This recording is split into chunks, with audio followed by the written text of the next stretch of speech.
So, if I were faced with interview questions, um, such as, what will you do if you disagree with the care provided by overseeing physician? Have you ever been in disagreement with the physician over a diagnosis or a treatment of a patient, and how would you handle the situation?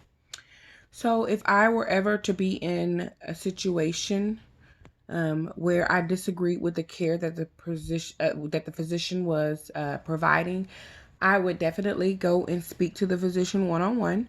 I actually had a particular situation where a patient, her CMV levels were treatable levels, but because of the way that the physician prescribed medications, he didn't feel that it was necessary to prescribe the patient for Valsite.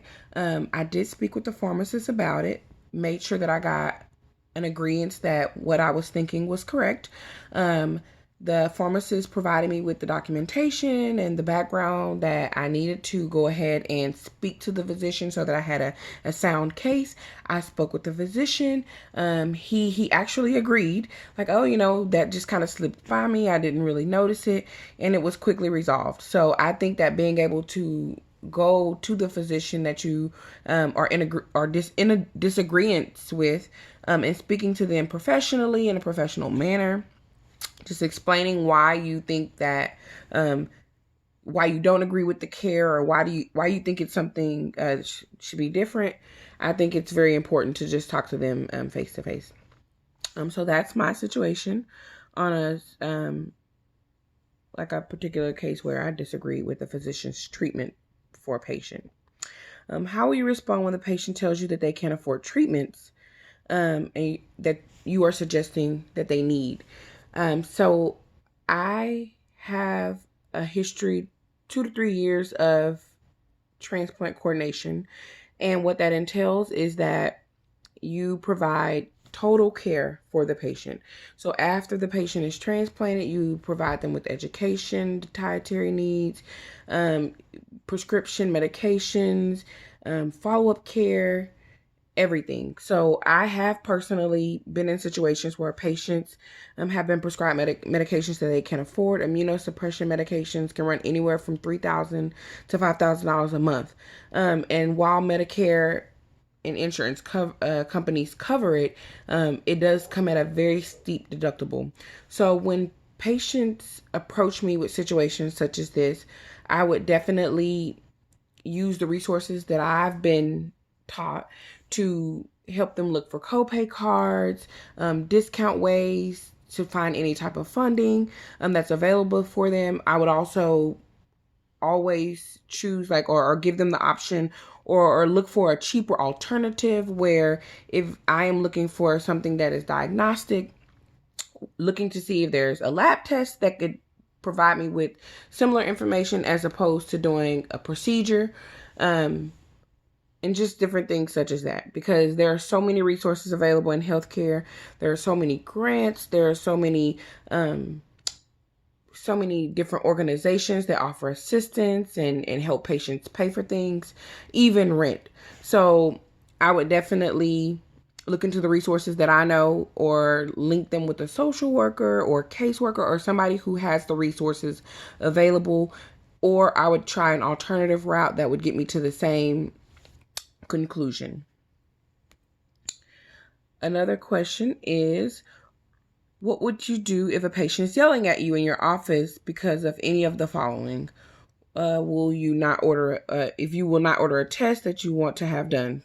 So that's a good example. So there are patients who currently come into the office and they may claim to be exhausted, and so they want you to add on a thyroid test, or they think that they self-diagnose. I've been clammy, I want you to add on a hemoglobin A1C, or I've had a history of this and another doctor told me, and so I want you to check this. So in this case, if I were a nurse practitioner, if it's a justifiable test and the patient was able to verbally express symptoms of something prior, like, oh, the last couple of days, this is how I felt, I would definitely order the test. If it's something that I don't clinically see on the patient or have not seen any history of it, I would explain to the patient my scope and what I'm able to handle. If it's something that an endocrinologist should handle, I would, verbally and even present them with the referral to an endocrinologist. If it's something that they're fearing, like, oh, I'm fearing that I'm a diabetic, or I'm fearing that this is an issue or that is an issue, I would definitely use the avenues to make referrals so that the patient could get the care that they needed. I would never shun a patient away like, oh, no, this isn't serious, or oh, no, it's all in your head. I would definitely make an informed decision on if it's something that I should order or if it's something that I should refer out to a physician or a different type of practice. Okay, and my fourth question, tell us about a time when you witnessed unethical behavior at a workplace as a nurse, and how did you respond?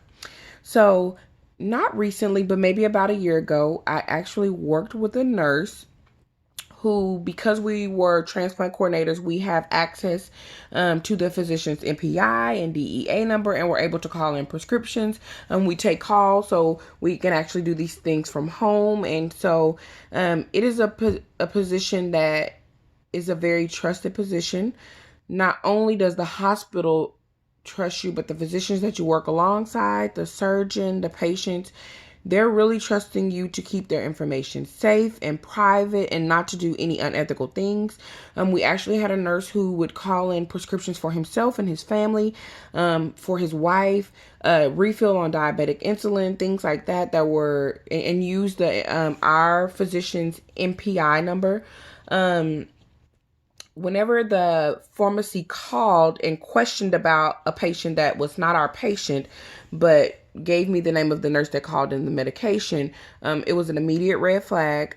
I went to the nurse to clarify, this is what they call. They're calling for clarity on orders that were called in over the weekend, but it wasn't a patient that is a patient of ours.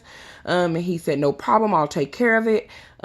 I knew that name to be his wife's name, so I did present it to my manager, just because of the ramifications that come with it. Absolutely. I reported it to the manager. I told her the situation. She called the doctor in, and her and I both spoke to the doctor just because I got the original call. So I am a strong advocate of doing what is right. Especially, we hold licenses. We hold so much trust from our patients. They trust us to do the right thing. So if you're willing to do something like that, like call a prescription in for your wife under the physician's name, who knows what you'll do?